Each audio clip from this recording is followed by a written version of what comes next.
প্রিয় দেশবাসী এবং ঢাকা আটের ভাই এবং বোনেরা, আপনারা জানেন যে গত 5 তারিখে এই যে আমার পার্শ্ববর্তী শহীদ মিনারে 3 আগস্ট দাঁড়িয়ে আমরা একটি কর্মসূচি দিয়েছিলাম, ফ্যাসিবাদী ব্যবস্থার বিলোপ এবং নতুন রাজনৈতিক বন্দোবস্ত।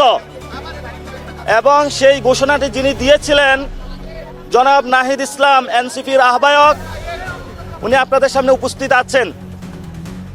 এর পরবর্তীতে শেখ হাসিনা বাংলাদেশ থেকে পালিয়ে গিয়েছিল গণ অভ্যুত্থানের মাধ্যমে, এবং এই গণ অভ্যুত্থানে আমাদের যে এক দফা দাবি ছিল ফ্যাসিবাদী ব্যবস্থার বিলোপ এবং নতুন রাজনৈতিক বন্দোবস্ত, এটা অধরা রয়ে গিয়েছে। এবং পরবর্তীতে যখন একটি সরকার গঠন হয়েছিল, আমরা 3টা এজেন্ডা নিয়ে এই সরকারের কাজ শুরু করেছিল। সেই সরকারের মধ্যেও জনাব নাহিদ ইসলাম উপদেষ্টা হিসাবে ছিলেন। একটি হলো সংস্কার, আরেকটি হলো বিচার, আরেকটি হলো একটি সুষ্ঠু নির্বাচন।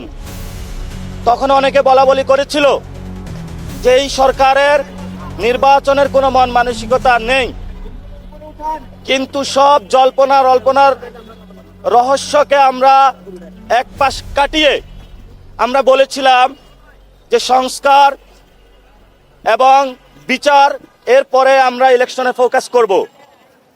আপনারা জানেন কনসেনসাস কমিশনে সবগুলো রাজনৈতিক দল মিলে অনেকগুলো বিষয় ঐক্যমত হয়েছে, যেগুলো এখন গণভোটে যাবে। গণভোটের মাধ্যমে হায়ের মাধ্যমে পাশ হয়ে আসবে। এবং সাথে সাথে আপনারা জানেন খুনি ফ্যাসিস্ট শেখ হাসিনার রায় হয়েছিল, যে রায়ের এখন বাস্তবায়নের জন্য আমরা অধীর আগ্রহে বসে আছি। ক্লিংকার বেশি থাকলে সিমেন্ট বেশি খাঁটি। আনোয়ার সিমেন্ট। এমন একটা পরিস্থিতিতে বাংলাদেশে ইলেকশনের তফসিল ঘোষণা হয়েছে, কিন্তু আমরা বরাবরে বলে এসেছি সংস্কার, বিচার এবং একটি সুষ্ঠু নির্বাচন এই সময়ের আমাদের সবচেয়ে জোর দাবি। এই নির্বাচন প্রক্রিয়ার মধ্য দিয়ে একটি বাংলাদেশে আমরা নতুন বাংলাদেশে যাত্রা শুরু করব। সেই নির্বাচন প্রক্রিয়া আপনারা দেখতে পেয়েছেন ইতিমধ্যে শুরু হয়েছে। আমরা একটি জোট গঠন করেছি, যেই জোটের নাম হলো ঐক্যবদ্ধ বাংলাদেশ।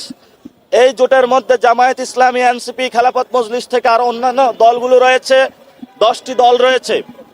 আর অন্যদিকে আমরা আমাদের কর্মসূচির মধ্যে নিয়েছি আমরা গণভোটে হাঁকে জিতিয়ে নিয়ে আসব। তো আমাদের এই জোটেরই জাতীয় নাগরিক পার্টি আজকে তাদের নির্বাচনী যাত্রা শুরু করছে। এবং এই নির্বাচনী যাত্রা আপনারা জানেন যে এখানে শহীদ সোহরাওয়ার্দী, যিনি এখানে বঙ্গভূমির রাজনীতির দিকপাল হিসাবে ছিলেন, শেরে বাংলা যিনি কৃষক প্রজা পার্টির মাধ্যমে জমিদারি প্রথা উচ্ছেদ করেছিলেন, আমরা এই দুইজনের কবর জিয়ারত করে আমাদের নির্বাচনী যে যাত্রা জাতীয় নাগরিক পার্টির, এটা শুরু করতে যাচ্ছে ইনশাআল্লাহ। আমাদের ইতিমধ্যেই কবর জিয়ারত সম্পূর্ণ হয়েছে। আমরা এরপরে শহীদ উসমান হাদির কবর জিয়ারত করব। কবর জিয়ারতের পরে ঢাকা 8 আসনের জন্য একটি জাস্টিস মার্চ ফর জাস্টিস রয়েছে, সেটার মাধ্যমে আমরা মতিঝিল পর্যন্ত যাব। কারণ আমাদের এখানে অন্যতম এজেন্ডা হলো শহীদ উসমান হাদির বিচার করা। সেই প্রক্রিয়াগত জায়গা থেকে আমরা একটু পরেই আপনাদের সামনে আমাদের জাতীয় নাগরিক পার্টি এনসিপির জনাব নাহিদ ইসলাম প্রেস ব্রিফ করবেন। কিন্তু এর পূর্বে আমি কয়েকজন মানুষকে পরিচিত করে দিতে চাচ্ছি। আমাদের জাতীয় নাগরিক পার্টির যে নির্বাচন পরিচালনা কমিটি রয়েছে, সেই কমিটির সেক্রেটারি মুনিরা শারমিন আছেন। আমার বাম পাশে আরো উপস্থিত আছেন ঢাকা 20-এর সংসদ সদস্য পদপ্রার্থী ইঞ্জিনিয়ার নাবিলা তাসনিদ, উপস্থিত আছেন ঢাকা 9-এর সম্মানিত সংসদ সদস্য পদপ্রার্থী জনাব জাভেদ রাসিন।